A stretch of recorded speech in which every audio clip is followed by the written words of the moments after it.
Sometimes you just hear these stories from the past, and they really make you stop and think, hang on a second. Yeah. That's kind of what we're doing today.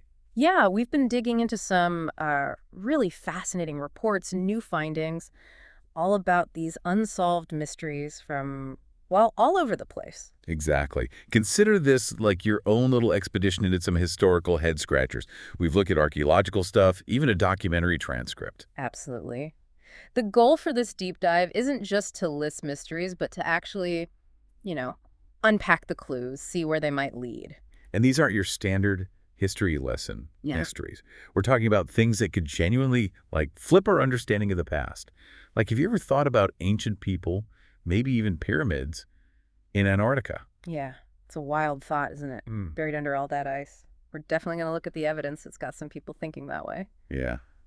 And then there's the Sphinx in Egypt. We all know it, but maybe the story we usually hear isn't the whole picture. There are arguments it could be way older, built for a different reason entirely. Oh, for sure. The history there is surprisingly complicated, and some interpretations really challenge that standard timeline. It's fascinating stuff. Next up, we're looking at Sodom, the biblical story. But could there be scientific explanation behind it, maybe linked to a real archaeological site? It's this amazing overlap, really. Ancient texts meeting modern science. We'll get into the evidence found at Tal el-Hammam. Okay, and then Pompeii. Not just the city, but this incredible library found there, the Villa de Papyri scrolls, completely carbonized. And the secrets they might hold, plus the, super high-tech ways they're trying to read them now without destroying them. Yeah, that virtual unwrapping sounds incredible. Imagine what we could find. The potential is huge. Really huge. And finally, something a bit different. Curse objects. Real ones, supposedly. We looked into this collection the Newkirks have, and one story in particular about the crone. It's pretty unsettling. That one really makes you think, doesn't it? About belief, energy, things science maybe doesn't have easy answers for yet. Okay, so let's start with that first one. Ancient Antarctica. I mean, you picture Antarctica and it's just ice, right? Freezing cold, crazy winds. Totally. The documentary source reminded us average temps way below freezing. Hurricane winds sometimes. Not exactly hospitable. It's hard to imagine people setting up shop there now. Right. But the thing is, it wasn't always like that. That's the key, isn't it? Exactly. The climate has changed dramatically over time. Which brings us to 2016. These satellite images pop up, and some people are looking at this formation under the ice and saying, well, looks like a pyramid, man-made. Yeah, that really kicked off a lot of speculation. I mean, high-resolution images seemingly showing something geometric under the ice, it definitely got people talking. It did. And then you hear these other reports, maybe less confirmed, but still, claims of huge Great Pyramids peeking out of the snow. Yeah. Bigger than Egypt's. Some reports mention one with a 2-kilometer square base, which is just massive, almost hard to wrap your head around. It really is. Yeah.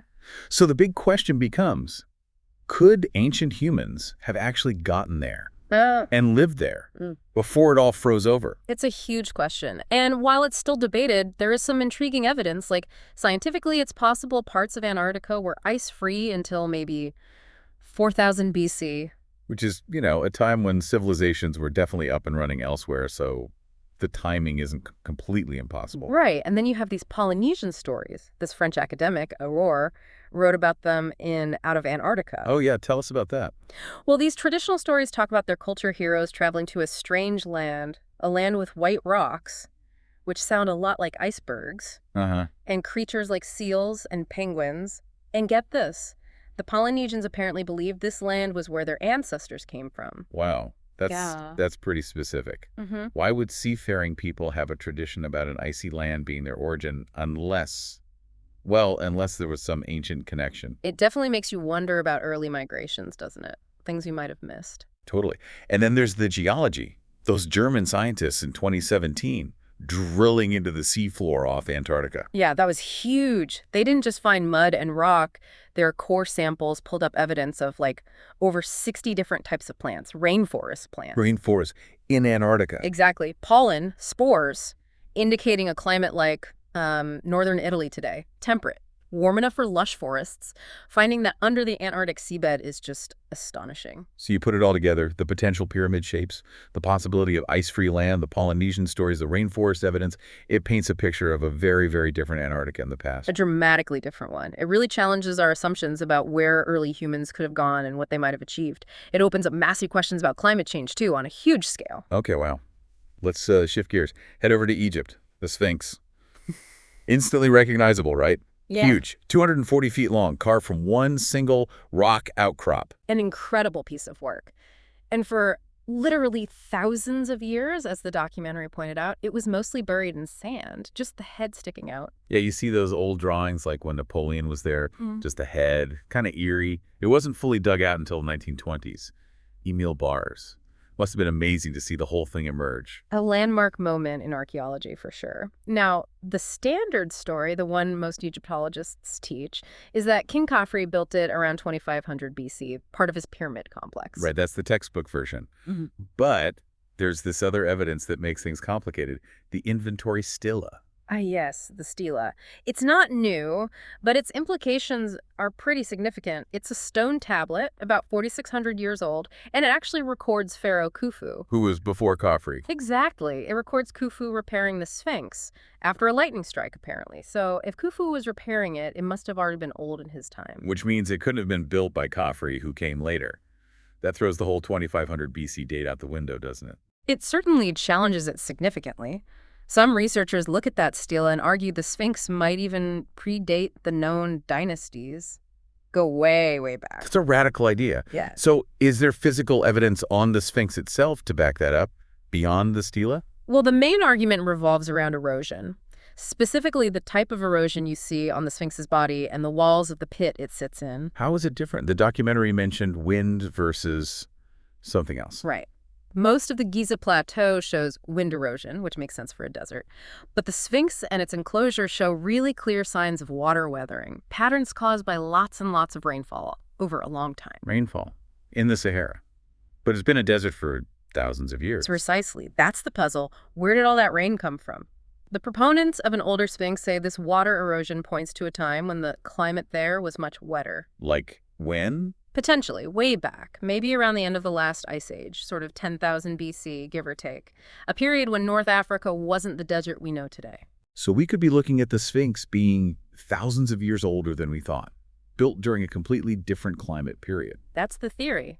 A pre-dynastic origin. It forces you to reconsider just how far back sophisticated large-scale construction might go. It's a pretty mind-bending possibility. It really is. Okay, let's jump again from Egypt to the Jordan Valley and a story from the Bible, Sodom and Gomorrah, the fire and brimstone destruction. Yeah, the traditional interpretation is divine wrath, judgment on the cities. That's how it's told in Genesis. But now archaeology comes into play. There's this site, Tall el-Hammam, north of the Dead Sea. It's ancient, maybe 4,000 years old. And some think it might actually be Sodom. It was a significant city for its time, quite large, maybe up to 50,000 people lived there at its peak. And geographically, its location fits the biblical description pretty well north and east of the Dead Sea, east of Jerusalem. Okay, so the location matches. But what about the destruction? Does the archaeology line up with, fire and burning stone? Well, this is where it gets really interesting. The leading scientific theory isn't divine fire, but maybe something almost as dramatic. A meteor airburst. Like a space rock exploding in the atmosphere above the city. Exactly. An incoming meteor or a big fragment exploding over the north end of the Dead Sea. The blast wave and the intense heat could have just flattened and incinerated Tall el-Hammam. Wow. Is there actual evidence for that kind of event at the site? The documentary mentioned proxies. Yeah, several things. They found building materials, pottery that were melted at incredibly high temperatures, hotter than a normal fire. Okay. They found these tiny melted spheres of minerals and sand called microspherules, which are often formed in impact events. Right. Plus, unusually high levels of rare Earth elements, stuff more common in asteroids than Earth's crust. Yeah. And this is a weird one. Lots of salt. Salt. How does salt fit in? Well, one layer in the dig site has this unusually thick concentration of salt. The theory is the meteor blast could have vaporized or splashed huge amounts of salt-rich water and mud from the Dead Sea all over the landscape, including the city ruins. Huh. And that makes you think of Lot's wife, turned into a pillar of salt in the Bible story. It does make you wonder, doesn't it, if maybe that detail in the story is a kind of garbled memory of the actual salty aftermath of a real cataclysmic event. It's a fascinating potential connection between the science and the story. For sure. Now, obviously, many people see the biblical story as faith, as metaphor, not necessarily a literal historical account. Science can't prove or disprove divine intervention. Of course. But what the science can do is show that a catastrophic event consistent with the type of destruction described in the Bible likely did happen at el-Hammam around that time. It gives you a potential real-world anchor for that ancient story. A truly incredible intersection of archaeology, science, and ancient texts. Okay, let's travel now to Pompeii. Preserved by Vesuvius in 79 AD, that eruption, pyroclastic flows. It's horrifying, but it created this unbelievable time capsule. An unparalleled snapshot of Roman life. The speed and heat just froze everything. Buildings, objects, even people. Tragic, but invaluable for history. And near Pompeii, there's the Villa de Papyri, a fancy Roman villa, supposedly belonged to Piso, Julius Caesar's father-in-law, found way back in the 1750s. Lots of statues, art. But the real treasure, historically speaking, was its library. Over 1,800 papyrus scrolls were found inside, carbonized by the eruption. 1,800 scrolls. That's the only library from antiquity we have with its actual contents, right? Essentially, yes, the only one. Dating from around the 3rd century BC up to the eruption in the 1st century AD. An incredible potential source of lost knowledge. Yeah, they were basically charcoal logs, weren't they? Trying to unroll them just destroyed them. Exactly. They were far too brittle. For centuries, most of them just sat there, unreadable. A huge moratorium on even trying to open them physically. Until now. This new tech, virtual unwrapping, from the University of Kentucky team. That's the breakthrough. They use incredibly powerful X-rays, like from a synchrotron particle accelerator, to scan the scrolls in minute detail. Creates a 3D model. Without touching them. Without touching them at all. Then, sophisticated software algorithms digitally flatten out the layers, detecting subtle differences where the ink is and reveal the text. It's painstaking work, but it's non-destructive. That is seriously cool. Like digital archaeology inside the scroll. Have they actually read anything yet? They have. Early results have been super exciting. They've virtually unrolled a couple of complete scrolls, fragments of others. They found text, including a quote from Democritus, the Greek philosopher who talked about atoms way back when. No way. Reading Democritus from a scroll burned 2,000 years ago. Pretty amazing, right? And it just makes you think, what else is in there? Hundreds more scrolls waiting to be decoded. The documentary raised a really wild possibility, finding letters from the Apostle Paul. Is that plausible? Well, think about the timing. The villa was buried in 79 AD. Paul was writing his letters around the mid-1st century AD. It's entirely possible that copies of his writings, which were circulating, could have ended up in a major library like this one, owned by a prominent Roman. So we could potentially find Christian texts that are older than anything else we currently have, written almost contemporaneously with the events. If they found original Pauline letters, yes, it would be monumental. Potentially the earliest Christian material ever discovered. It would be revolutionary for biblical studies and history. Wow.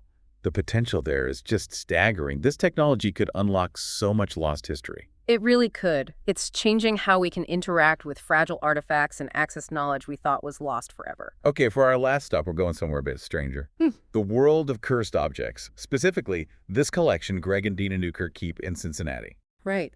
Their house looks normal from the outside, but inside, it's filled with objects sent to them by people who believe they're cursed, haunted, causing problems. They sort of accidentally became caretakers for these things. It's weird, isn't it? You'd think people would want to get rid of cursed stuff, not collect it.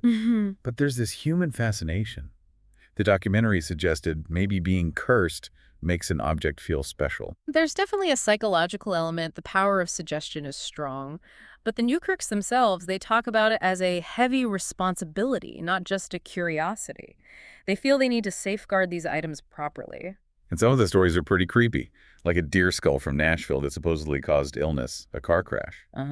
They mention objects that make visitors feel physically ill, heart palpitations, anxiety, fainting, vomiting. There's talk of a deadly ring, an exorcism Bible, a doll that spreads sickness. Yeah, but the one that really stood out was the crone, this wooden figure found by hikers in the Catskills. That one sounds particularly nasty, especially because someone had added things to it, a noose, rusty nails hammered in gives it a really malevolent vibe. And the effects people reported. Pretty extreme. The documentary mentioned a guy who came to see it and apparently had a violent seizure just being near it. Yeah, that incident seemed to be the tipping point for the Newkirks. They decided it was too dangerous to keep, even locked away. So what did they do?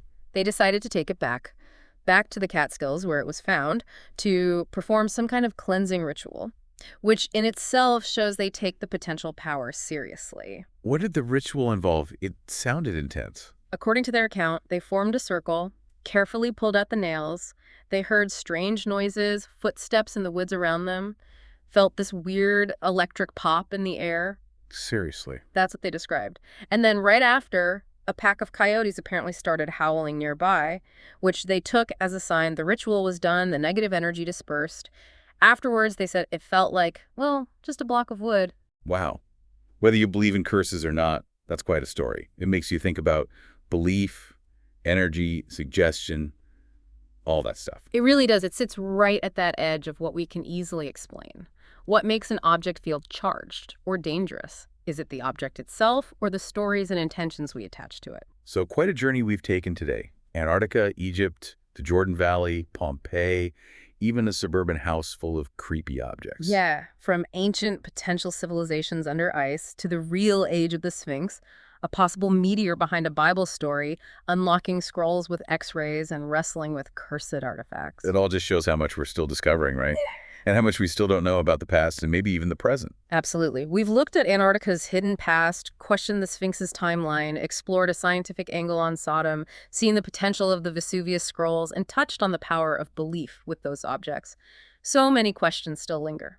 And it really highlights how new finds, new technologies, they keep changing the picture. Things we thought were settled history or just myth. Maybe they're not so clear-cut. Exactly.